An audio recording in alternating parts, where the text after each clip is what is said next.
যে আমার বাচ্চা পড়ে কিনা এ বুঝবো যে আপনার একটা স্বপ্ন আছে যে আপনার বাচ্চা ভালো হবে। এর লাগে আপনি রেগুলার যদি মাদ্রাসার আর কিনা খবরটা রাখলাম, প্রতিদিন কিতা পড়া হয়েছে কিতা বিষয় ওগুলো তো নিশ্চয় লিখিত খাতার দেন যে খালিকের পড়া হতা এই পড়াটা যদি আপনি দেখেন বুঝুক আর না বুঝুক বুঝাও দরকার নাই আপনার প্লাস কিতা পড়া দিছেন গো দেখি বা দেখি রে কিতা পড়া দিছেন আপনি খালি এখন দেখবা রাইট একটা খবর লইলা কি পড়া ইনফোর্স করি শেষ করতে নিত না আপনি বুঝুক কা দরকার আমার বাবা আমার বাবা তো একটা বিদেশ আমার মা তো পড়ালেখা জানেন না, তো আমি তো ইউনিভার্সিটি পড়ছি, তো মা বাবার মূল বিষয় হচ্ছে আমার মা বাবার গার্ড থাকে, মা বাবা সবসময় খেয়াল রাখে তখন মনে হয় যে আমার মা খুব সিনসিয়ার, আমার মা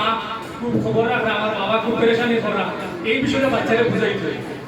আর একটা বিষয় বুঝাইতে বাচ্চাদের আমরা যারা অভিভাবক আছি আমরা চাই না বাচ্চায় কোনো আঘাত পায়, এটা যদি করেন অনেক সময় এ অভাব বুঝতো তারে অভাব বুঝাইতে তারে বাস্তবতার কিছু জিনিস শিখাইতা, যদি না শিখে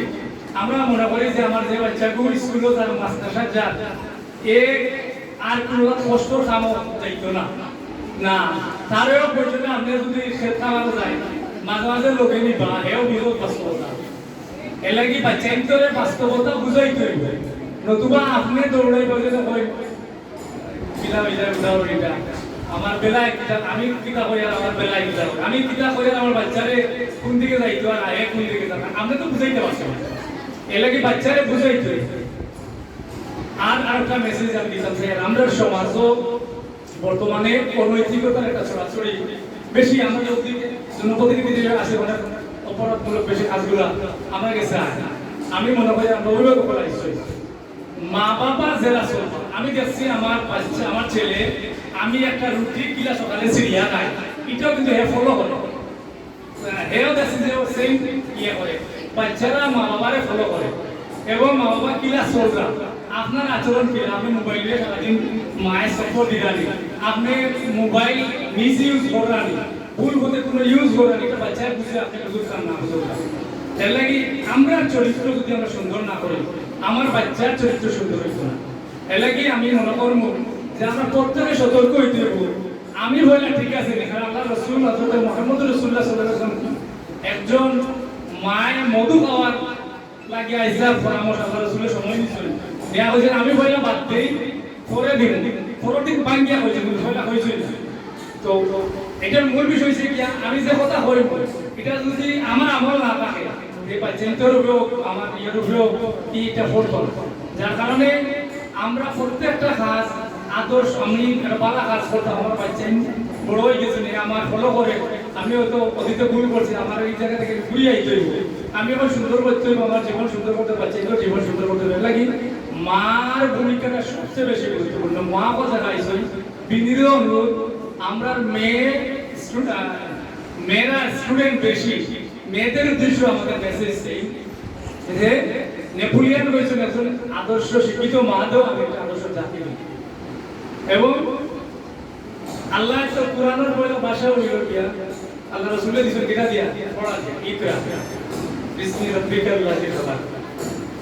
তো আমরা এই শিক্ষাটা প্রথমে ইসলাম ও জেনারেল শিক্ষায়ও শিক্ষার বিকল্প কিছু নাই। আমরা মেয়েরার উদ্দেশ্যে আমি বলতে চাই তোমরা প্রত্যেকেই আইসি আসো এ সময় মা হইবে আদর্শ মানুষ হইতে আর তোমরা দ্বারা আমরা এই সমাজটা একটা আদর্শ সমাজ হইত এই প্রত্যাশা রাখি আর আমরা অনুরোধ করবো যে আগে এই সিস্টেম আসিল না গভর্নমেন্ট একটা সিস্টেম নতুন করে করছে বৃদ্ধি আগেও আসিল মাঝখানে বন্ধ হয়ে গেছে এখন এটা শুরু হয়েছে, এটা কিন্তু অনেক পজিটিভ একটা বিষয়। একটা ছেলে যদি বৃদ্ধি পায় একটা মেয়ে বৃদ্ধি পায় তাহলে তার কিন্তু কনফিডেন্স লেভেলটা অনেক বেশি বাড়ি যায়, তখন যেগুলো প্রতিযোগিতামূলক পরীক্ষা সে বাধা করতে পারে। যার কারণে আমি আপনাকে বলবো এই পরীক্ষাটা আপনার বাচ্চারা আপনি সর্বোচ্চ চেষ্টা করুক। এর মাঝে কি মনে হয় আমরা 40% যা আসলে 100 জন স্টুডেন্ট হইলে মানে 40 জন আমরা দেওয়া হইব। তো স্টুডেন্ট যা আছে তার মাঝে কি 40% আমরা উপজেলার যেটা বৃত্তি পরীক্ষা হইব এই পরীক্ষাতে আমরা অংশগ্রহণ করাইব। প্রথমে বাছাই হইব এর লাগে আপনারা ভালো করে পড়াইবা। আর যদি আমরা পক্ষ থেকে কোনো গ্যাপ হয়, আমরা প্রতিষ্ঠানের পক্ষ থেকে আপনারা কোনো গ্যাপ পাই, আমরা কইবা জানাইবা, আমরা চেষ্টা করব সংশোধন করা লাগে। আর আশা করি আর আপনারা নিশ্চয় সঙ্গে অবগত আছেন, আগের সময় গেছে কি বিভিন্ন কারণে আমরা মাদ্রাসা বা মাদ্রাসা হোক স্কুল হোক আমরা বিভিন্ন জায়গায় ম্যানেজ করতে পারছি না। আর এটা আমরা দুর্বলতা আছে, আমরা আন্তরিকভাবে দুঃখিত আপনাদের কাছে। তবে আমরা চেষ্টা করি আর আমরা টিচার অবশ্যই কিন্তু খুবই সিনসিয়ার, আশা করি আর সার্ভিস দিবা। এবং আমার বিশেষ করে ম্যাথ ইংলিশে তো দুর্বলতা আছে স্টুডেন্ট, আমরা ম্যাথর এবং ইংলিশের টিচারও কিন্তু খুবই ভালো, বাকি সাধারণ আরবিরও আমরা টিচার হল ভালো। আশা করি আমরা টিচার বলে আন্তরিকতা এবং আপনারা সহযোগিতা এবং স্টুডেন্টরা যে নিয়মিত আপনি চেষ্টা করবা মোবাইল ব্যবহার মনে হয় জানি না বন্ধটা পারবা কিনা আপনারা আমরা মিলে এমন বাটা ইউজ করি, তার একটা টাইম দিয়ে দিয়ে ও 1 ঘন্টা তুমি মোবাইল কার্টুন কিতা দেখেন আউট ইয়াটা ওই 1 ঘন্টা টাইম দিলে গেছে দেখিলাম, বাকি আপনি রুটিন করে দিবা 6 ঘন্টা হোক 7 ঘন্টা হোক, তার একটা রুটিন থাকবো।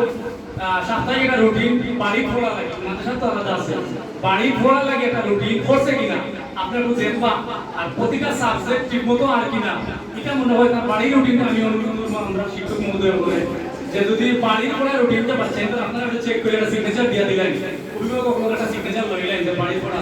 এবং মাঝে মাঝে একটু খোঁজখবর নিলাম যে অভিভাবকরা কইলা যে বাড়ির পড়াটা ঠিক মতো রুটিন অনুযায়ী বাচ্চারা পড়ে কিনা একটু খবর আপনারা অবস্থা করি, এটা আপনারা বলতে আমরা বিনীত অনুরোধ।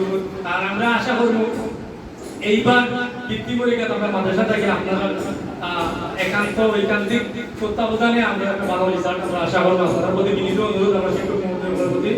আর অভিভাবকরা আমরা ওই লোকে আমরা বাচ্চারা খোঁজখবর নিলাম, আর বাচ্চাদের উদ্দেশ্য হইল গিয়া তোমরা উদ্দেশ্য হইল গিয়া আমরা যা অ্যারেঞ্জমেন্ট করি